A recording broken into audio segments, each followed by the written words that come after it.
Hello, friends. Welcome. It was a beautiful morning this morning. Beautiful morning this morning. It sounds so dumb. Anyway, I went for a walk out along the water. I love going out after it rains.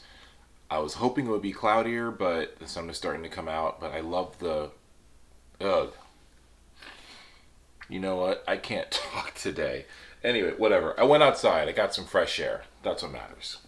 Anyway, today we're going to read from my book of African Myths and Legends, and we're going to read a couple of short stories about Huveane. And please feel free to correct me in the comments if I'm mispronouncing that name. Huveane is a trickster slash creator god in the Pedi and Venda people's myths. The Pedi and Venda people lived or came from South Africa. So, anyway, and in some versions, he's also referred to as the first human. So our first story is called Huveane Produces a Child.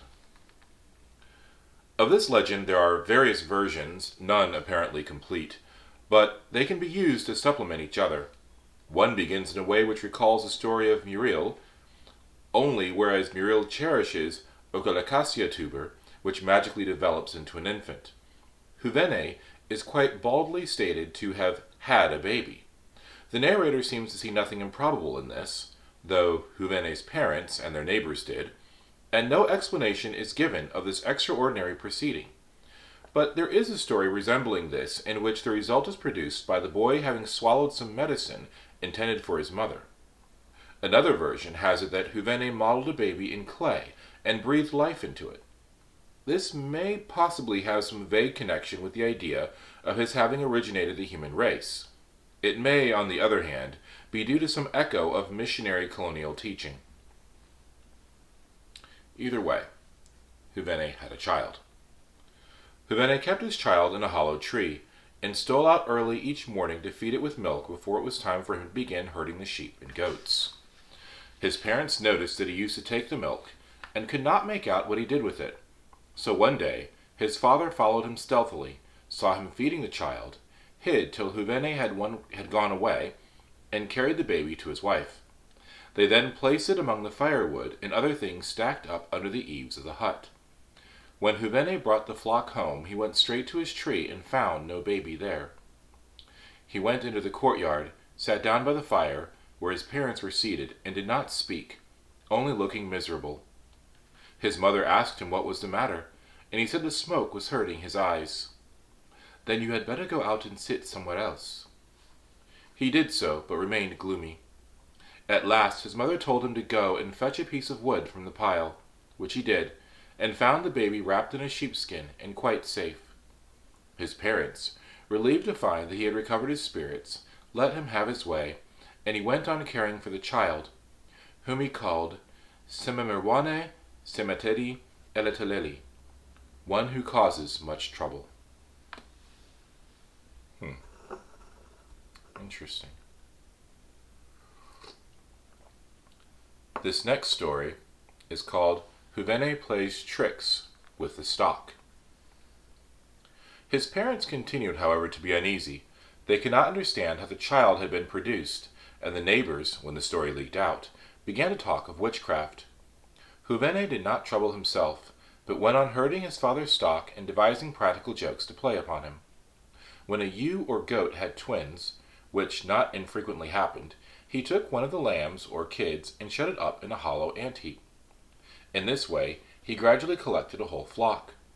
Someone who had noticed that the ewes, when driven out in the morning, always collected round the ant-heaps, told Huveane's father, and the latter followed his son to the pasture, heard the bleating of the lambs and kids inside the ant-heaps, took away the stones which blocked the entrance, and seized the lambs to take them to their mothers.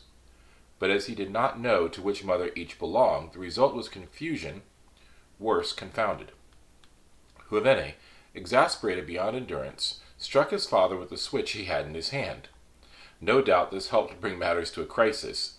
For the moment the old man was too much impressed with the sudden increase of the flock to be angry. In the evening, when the villagers saw the full number being driven home, they were filled with envy, and asked him where he had got all those animals. He told the whole story, which gave rise to endless discussions. Oh, wow, okay, interesting. I feel like these stories are more meant to give us a sense of who Huveane is, more so than to actually guide the story of the early years of the world, but it's just my own thoughts. Alright, I'm going to read one more, and then we'll stop for today. This one is called Plans for Juvene's Destruction. It was certain that Juvenile could be up to no good. He must have produced those sheep and goats by magic. And how came he to have a child, and no mother for it? He certainly ought to be got rid of it. They put it to his father that the boy would end by bewitching the whole village.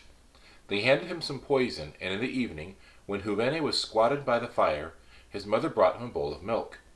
He took it, but instead of drinking, poured it out on the ground. The neighbors took counsel, and suggested to the father that he should dig a pit close to the fireplace, where Huveane was in habit of sitting, and cover it over. But Huveane, instead of sitting down in his usual place, forced himself in between his brothers, who were seated by the fire, and in the struggle for a place one of them fell into the pit. Next they dug another pit in the gateway of his father's enclosure, where he would have to pass when he came home with the flocks in the evening. He jumped over the pitfall, and all his sheep and goats did likewise. This having failed, someone suggested that a man with a spear should be tied up in a bundle of grass, a device adopted, as we have seen, by Carachambi's mother. This was done, and Juvene's father sent him to fetch the bundle. He took his spear with him, to his father's surprise, and, when near enough, threw it with unerring aim. The man inside jumped up and ran away. Huveane returned to his father, saying, "Father, I went to do as you told me, but the grass has run away." I feel like if someone is skilled and known for practical jokes and suspected of witchcraft, attempting to kill them by trickery seems to be a dumb idea, but that's just my own perspective. Anyway, we shall read more stories of Huveane some other time. But for now, it is time for your next adventure. I can't pick up my teacup. I'll miss you. Cheers. I can't get it together today.